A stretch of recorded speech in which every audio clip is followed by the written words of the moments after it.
हमारी ये श्रृंखला खेल गुरु यानी स्पोर्ट्स कोच के जीवन पर और उनके योगदान पर आधारित है। जैसे कि हरियाणा के रोहतक में, जहां तीरंदाजी के एक पुरोधा अपने पैसों से अपने दम पर न केवल बच्चों को तीरंदाजी के हुनर में माहिर कर रहे हैं, बल्कि उन्हें राष्ट्रीय और अंतर्राष्ट्रीय स्तर पर पहचान भी दिला रहे हैं, जो हैं हमारे आज के खेल गुरु।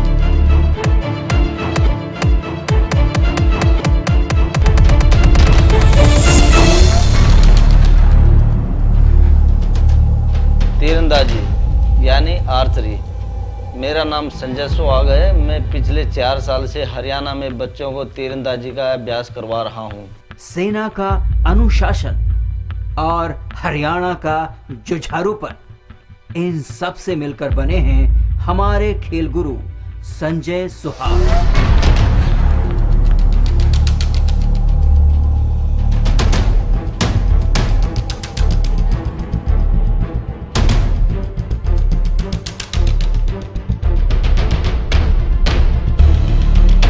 जिसने न केवल इन्हें अपने करियर और अपने जीवन में सफल बनाया, बल्कि एक बेहतरीन कोच भी साबित किया।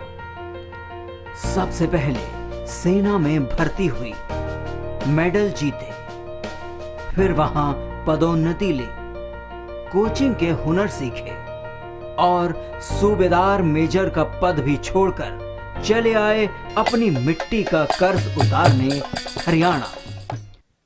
2012 दिसंबर में मेरा लास्ट जो प्रमोशन होता है ओआर का सूबेदार मेजर, उसके लिए मैं अप्रूव हो गया था। वो मेरा रैंक 15 दिन बाद आने वाला था। वो 100 सूबेदार में 2 या 3 आदमी ही सूबेदार मेजर बन पाते हैं। लेकिन मेरे अंदर जुनून कुछ और ही था कि आर्चरी को जो मैं आर्मी में कर रहा हूं, वो क्यों ना मैं अपनी स्टेट में जाके उस चीज को करूं। क्योंकि हरियाणा में पिछले 35 साल से आर्चरी चल रही थी, लेकिन कोई भी बच्चा नेशनल स्तर पर मेडल नहीं जीत पाया था, खाली पार्टिसिपेट करते थे। दिसंबर 2012 में मैंने आर्मी से रिजाइन दे दिया। हम अकेले ही चले थे जानिबे मंजिल, मगर लोग आते गए और कारवां बनता गया।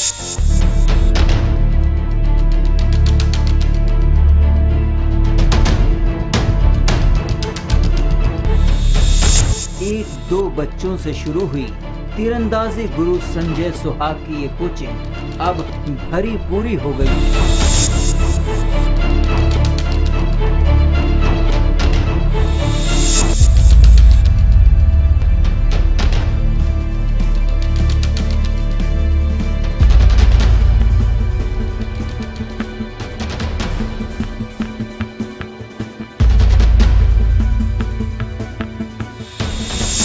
दूर दूर से लोग अपने बच्चों को लेकर यहाँ आने लगे हैं। आए भी क्यों ना, यहाँ आकर मिलती है बेहतरीन कोचिंग की गारंटी, और आपकी मेहनत का साथ मिल जाए तो सफलता सुनिश्चित। संजय सुहाग जी वो अच्छी ट्रेनिंग देते हैं। इस बार मेरी लड़की ने भी लगभग 2 साल हुए हैं, और पीछे कैथल के अंदर स्टेट होया था, उसमें मेरी लड़की का सिल्वर मेडल था। और अभी नवंबर में तिरुपति नेशनल में मेरी लड़की का टीम उसके अंदर गोल्ड मेडल आया। और फिर राष्ट्रीय और अंतर्राष्ट्रीय स्तर पर मेडल ही मेडल, सर्टिफिकेट ही सर्टिफिकेट। कुछ माता पिता तो अपने बच्चों के अच्छे भविष्य की खातिर रोहतक में ही आकर रहने लगे हैं, ताकि वो अपने बच्चों को संजय सुहाग से कोचिंग दिला सके। जैसे कि सेना से रिटायर कर्मवीर मलिक, जो अपने दोनों बेटों को तीरंदाजी के गुर सिखाने के लिए पानीपत से रोहतक ही आ बसे हैं। एक आर्चरी कोच है संजय सुहाग, वो आर्मी से रिटायर है, मैं भी आर्मी से रिटायर हूँ। हम यहाँ नेशनल हो रहा था बेंगलोर में, हम दोनों की मुलाकात वहीं हुई थी। मेरा छोटा बेटा धीरज मलिक साई में था, धार में, एमपी में, और वहीं मुलाकात हुई थी कि वहाँ उसको बड़ा बच्चा हो गया था कि मैं सोच रहा था कि पेरेंट्स के साथ रहे और अच्छा कोच मिल जाए। तो मेरी संजय सुहाग से बात हुई, उन्होंने बोला यार मैं रोहतक में शुरू करूँगा आर्चरी, तो बच्चे को आप यहाँ भेज दो। तब से मैं यहाँ रोहतक में आया था, रेंट पे रहता हूँ वैसे, और लड़के दोनों मेरे आर्चरी करते हैं और कोच बहुत अच्छा है।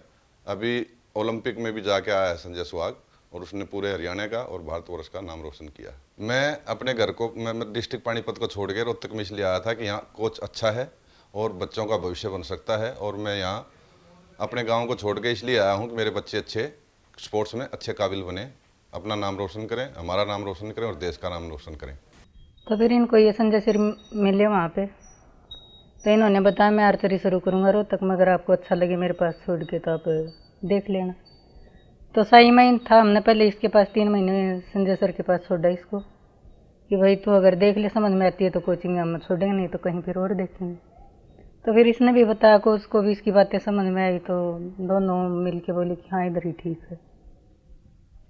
फिर हम भी गाँव में रहते थे, रिटायर तो ये हो ही गए थे 5 साल पहले। फिर इसके लिए हमारे को भी इधर आना पड़ा। वैसे ये जॉब करते थे, इन्होंने भी जॉब छोड़ दी। ये इंदौर में था, बड़ा लड़का जालंधर में था, मैं गांव में थी, हम 4 जगह ही था पूरा परिवार। तो इसके लिए फिर इन्होंने भी जॉब छोड़ दी। फिर हमने भी सोचा कि ये भी कहीं किराए पर रहेगा, पीजी में रहेगा, तो उससे अच्छा अपना इकट्ठे रहें। तो हम भी आगे गाँव से अपना उठा के सामान अभी किराए के मकान में रह रहे हैं।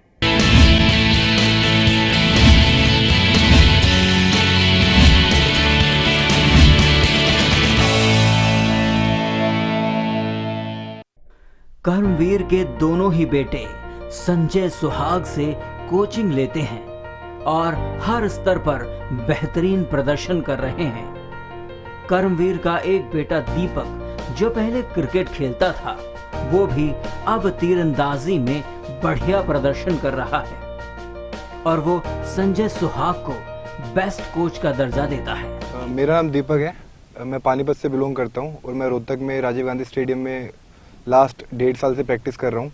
जो हमारे कोच है संजय सुहाग सर, वो मेरे हिसाब से तो बेस्ट कोच है इंडिया के, क्योंकि उनने काफ़ी प्लेयर्स, इंटरनेशनल प्लेयर भी तैयार किए हैं और नेशनल प्लेयर भी तैयार करे हरियाणा से। हरियाणा में आर्चरी सर ने स्टार्ट की है, संजय सर ने, और काफ़ी प्लेयर उन्होंने बनाए हैं। पहले हरियाणा का कोई मेडल नहीं आता था, सर के अंडर में ही हरियाणा के सारे मेडल आने स्टार्ट हुए हैं, और पैरा में और इंटरनेशनल प्लेयर भी सर के थ्रू ही गए हैं काफ़ी। हालांकि तीरंदाजी का खेल बहुत महंगा होता है, लेकिन ज्यादातर बच्चे तीरंदाजी के इस खेल को इसलिए भी अपना रहे हैं क्योंकि ये एक व्यक्तिगत खेल होता है, यानी इसमें सब कुछ आपके अपने खेल पर ही निर्भर करता है, जबकि टीमों वाले खेल में सब कुछ पूरी टीम के प्रदर्शन पर निर्भर करता है। यानी अगर आपकी टीम में से कुछ भी खिलाड़ियों ने अच्छा प्रदर्शन नहीं किया तो सारी टीम के प्रदर्शन पर फर्क पड़ सकता है, और दूसरे तीरंदाजी में सफल खिलाड़ियों को नौकरी मिलना भी आसान होता है। मेरा नाम सुनील है। मैं पिछले 3 वर्षों से इसी ग्राउंड पे श्री संजय सुहाग जी के पास आर्चरी की प्रैक्टिस कर रहा हूँ। इंडिविजुअल गेम होने के काफ़ी फ़ायदे हैं, क्योंकि इसमें हम अब खुद की जितनी मेहनत करते हैं वही हमारे सामने एज ए रिजल्ट प्रेजेंट हो जाता है। टीम गेम में बच्चे का पूरा वो स्किल वो पूरी निखर के नहीं आ पाती, पर इंडिविजुअल गेम में है जितना हम करेंगे उतना हमारे सामने आएगा। पहले मैं क्रिकेट करता था, जालंधर में स्टडी कर रहा था, तो मैं डिप्लोमा किया मैंने वहाँ से। जब मैं स्टडी कर रहा था तो कम से कम मैंने 4 साल क्रिकेट खेली है वहाँ पे, डिस्ट्रिक्ट, कटोज लेवल और स्टेट तक मैंने कैंप लगा रखा है। उसके बाद मैं शोल्डर एनालाइज करने गया था त्रिवेंद्रम, वहाँ मेरी नी इंजरी हो गई थी मेरे को, तो ऑपरेशन के बाद से मैं क्रिकेट दोबारा कंटिन्यू नहीं कर सकता था। तो मेरा छोटा भाई धीरज, वो पहले गेम करता है, उसके नेशनल में काफ़ी मेडल हैं, तो उसने मेरे को सजेस्ट किया कि तू भी आर्चरी गेम स्टार्ट कर दे, इसमें इंडिविजुअल गेम है, कोई ज़्यादा टेंशन नहीं है और तेरे घुटने की इंजरी को तंग भी नहीं करेगी। इस गेम में आप इंडिविजुअल हो, आपको अपनी परफॉर्मेंस देनी है और सिलेक्शन प्रोसीजर बहुत सिंपल है। पहले मैं कबड्डी खेल रहा, मेरे पाँव में चोट लगी थी। मैं यहाँ 6 महीने से रह रहा हूँ, 2 बार स्टेट खेल चुका हूँ, और मुझे स्पोर्ट इसकी तरफ से संजय सुहाग ने किया है। यहाँ तक कि कई दिव्यांग बच्चे भी तीरंदाजी गुरु संजय सुहाग से खेल की बारीकियां सीख रहे हैं और राष्ट्रीय व अंतर्राष्ट्रीय स्तर पर अच्छा प्रदर्शन कर रहे हैं। कुछ बच्चे अभी हाल ही में हुए रियो पैरालंपिक में भाग लेकर लौटे हैं, जिन्हें संजय खुद साथ लेकर गए थे। हैंडीकैप हूँ, लड़की हूँ, और फिर बॉयज़ से भी कंपटीशन करना है कि उनके साथ कभी पीछे ना रह जाए, क्योंकि फिर टॉन्ट मिलेंगे सभी तरफ से। तो कंपटीशन ये है, पूरा दिन ग्राउंड पर रहते हैं, प्रैक्टिस करते हैं सभी के साथ, सभी इकट्ठा प्रैक्टिस करते हैं, अच्छा लगता है।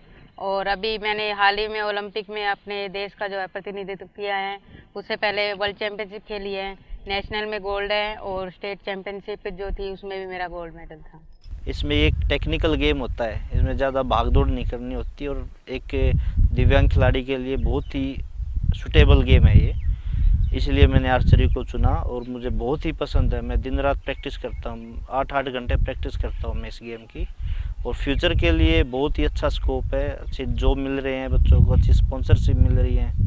हमारे खेल गुरु संजय सुहाग खुद हर सुबह बच्चों को तीरंदाजी के गुर सिखाने मैदान पर आ जाते हैं, उन्हें फिजिकल ट्रेनिंग देते हैं और तीरंदाजी के सारे स्टेप्स भी सिखाते हैं। फर्स्ट स्टेप जो हमारा होता है वो स्टांस होता है, खड़ा होने का तरीका। सेकंड हुक बनाना, कंपाउंड में नॉकिंग करते हैं और रिकर्व और इंडियन बो में फिंगर से हुक बनाते हैं, कंपाउंड में ये लॉक करते हैं, इसको लॉकिंग। थर्ड प्री ड्रॉ, थोड़ा ड्रॉ करते हैं। फोर में हम ड्रॉ कर लेते हैं बो को, ये ड्रॉ करते हैं। 5 में एंकर बैठाते हैं, जो हमारी ये हाथ का एंकर, इसको एंकर बोलते हैं, इसको सेट करते हैं। 6 में हम एमिंग लेते हैं। 7 में प्रॉपर प्रेशर चेक करते हैं, फिर हम इसको शूट करते हैं। शूट करने बाद 9 स्टेप हमारा फॉलो थ्रो होता है। टोटली 9 स्टेप होते हैं आर्चरी में। और जाहिर सी बात है, इस सब के बाद उनके बच्चों का प्रदर्शन तो बेहतर हो ही जाता है, फिर तो सारे तीर सही छूटते हैं और सही सही निशाने पर लगते हैं। इसके लिए ये अपने कोच संजय सुहाग का शुक्रिया भी करते हैं, और करे भी क्यों ना, यहाँ से उनके करियर को नई उड़ान जो मिल रही है और उन्हें एक नई पहचान जो मिल रही है। आर्चरी गेम में आने के बाद और मेडल आने के बाद मेरी यूनिवर्सिटी ने भी मुझे काफ़ी सपोर्ट किया है। मेरा वहाँ पे आधी फीस माफ़ है और एडमिशन की भी कोई प्रॉब्लम नहीं होती है। जैसे जितना उनसे होता है इक्विपमेंट के तौर पर या एडमिशन से या कोई इकोनॉमिकल सपोर्ट जितना भी है, मेरी यूनिवर्सिटी मुझे सपोर्ट करती है। मेरा नाम विकास है, मैं यहाँ पे 6-7 महीनों से खेलता हूँ। को सब जो सिखाते हैं वो सभी समझ में आता हमें, बहुत अच्छा सिखाते हैं। मैं पहले स्कूली स्टेट खेलने गया था हिसार, फिर दोबारा मैं रेवाड़ी ओपन खेलने गया था स्टेट। मेरा नाम विक्रम है। मैंने पहले तो इंडियन लिया हुआ था, स्कूल स्टेट में तो मैं हिसार गया था, फिर ओपन स्टेट में मैं रेवाड़ी गया था। संजय सर हमें बहुत अच्छा सिखाते हैं, और मैं हिसार खेलने गया था स्कूल स्टेट में, और उसके बाद मैं अभी ओपन स्टेट में रेवाड़ी खेलने गया था। मेरा नाम मनोज है, मैं पहले टीम गेम करता था हॉकी, साथ में ये साइड में हमारा ग्राउंड है। तो क्या था, मैंने हॉकी 1 से 2-3 साल करी, कोच की राय से यहाँ से गेम करा। सिर्फ खेलते 8-9 महीने हुए थे, तब मैं स्कूली स्टेट खेल गया था। मेरा नाम हिमांशु है, मैं आर्चरी गेम करता हूँ और मेरे को 6-7 महीने हो गए हैं और मैं स्टेट खेल चुका हूँ।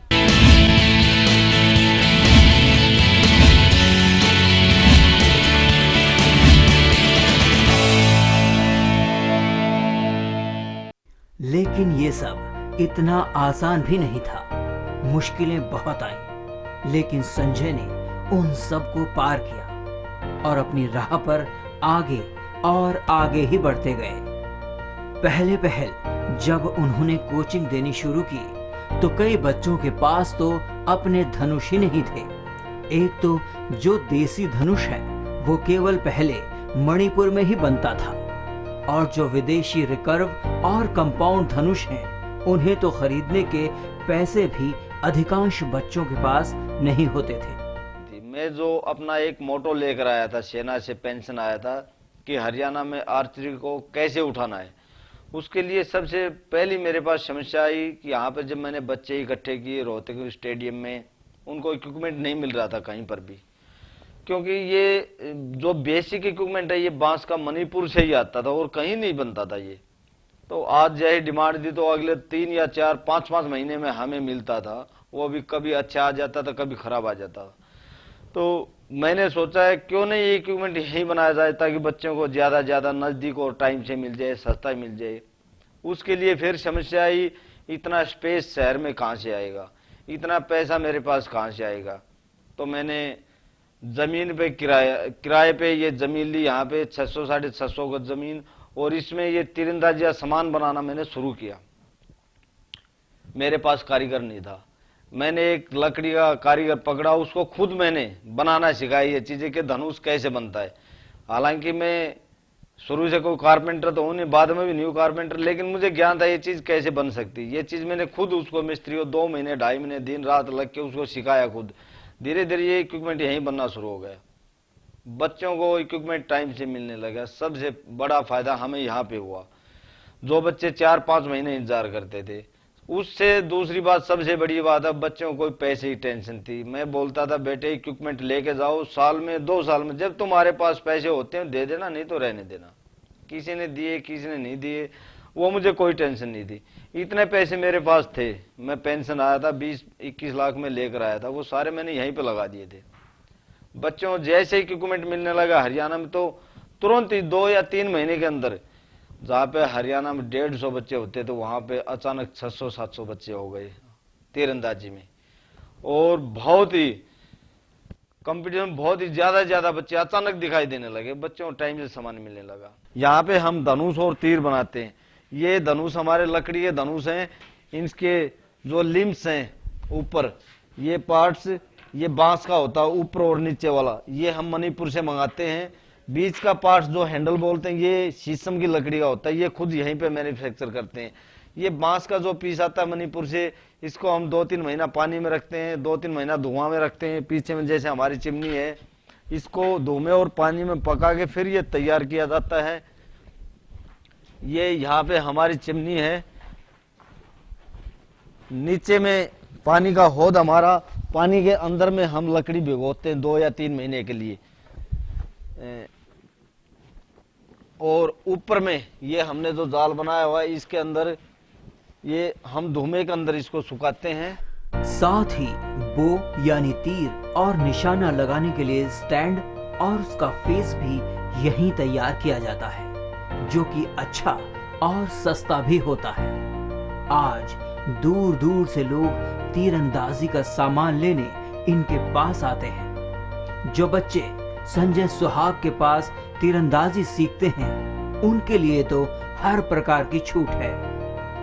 पैसे नहीं हैं तो बाद में या थोड़े थोड़े करके दे सकते हैं। और बच्चों को सिखा दिया है तो वे अपने तीर भी खुद ही रिपेयर भी कर लेते हैं। और तो और बच्चों को तीरंदाजी सिखाने के लिए वे कोई भी फीस नहीं लेते, जबकि वे पूरा दिन ही कोचिंग में दे देते हैं। यहाँ तक कि उनके घर के लोगों को भी शिकायत रहती थी कि वे उनके लिए पूरा समय नहीं देते, लेकिन उनकी उपलब्धियों और समाज व देश की सेवा पर उन्हें गर्व का एहसास होता है। जैसे कि पापा फिर ग्राउंड पे रहते थे, तो पापा ने हमें पापा से बहुत कम टाइम मिल पाया। पर जैसे कि है, जितने भी पापा ने बच्चे तैयार किए जो पापा के पास कोचिंग लेते थे, उससे बहुत अच्छा फील हो रहा है कि हमें बेशक से कम टाइम मिल पाया हो, लेकिन जो देश के लिए पापा कर रहे हैं उससे अच्छा और कुछ नहीं हो सकता है। और ये सब संभव भी न होता अगर संजय दृढ़ निश्चय वाले न होते, क्योंकि एक बार जब वे ठान लेते हैं तो अपने आप के भी नहीं सुनते। एक बार वे 1.5 साल तक घर नहीं आए, क्योंकि उन्होंने प्रण लिया था कि जब तक मेडल नहीं ले लेंगे तब तक घर नहीं जाएंगे। इन्होंने आर्चरी शुरू की तो तब इन्होंने यही संकल्प लिया था कि मैं जब तक मेडल नहीं आएगा तब तक घर नहीं जाऊंगा। इन्होंने मेडल लेने के बाद ही छुट्टियां ली थी। हमारे खेल गुरु संजय सुहाग ने न केवल खुद के लिए मिसाल कायम की है, बल्कि उनके लिए भी वे एक मिसाल हैं, जो कोचिंग के नाम पर तरह तरह से पैसे कमाने और फायदा उठाने के तरीके खोजते हैं, जबकि संजय सुहाग अपने पैसे और समय सब बच्चों के भविष्य के लिए दे रहे हैं। यहाँ तक कि अपनी होने वाली पदोन्नति भी वो छोड़कर आ गए थे। बस जुनून था औरों के लिए कुछ करने का, उन्हें वो मार्ग दिखाने का जो शायद उन्हें खुद भी नसीब नहीं हुआ। संजय सुहाग सच में एक ऐसे खेल गुरु हैं जो न केवल खुद समाज और देश का भला कर रहे हैं, बल्कि औरों के लिए भी एक मिसाल कायम कर रहे हैं। ऐसे खेल गुरु को हम करते हैं दिल से नमन।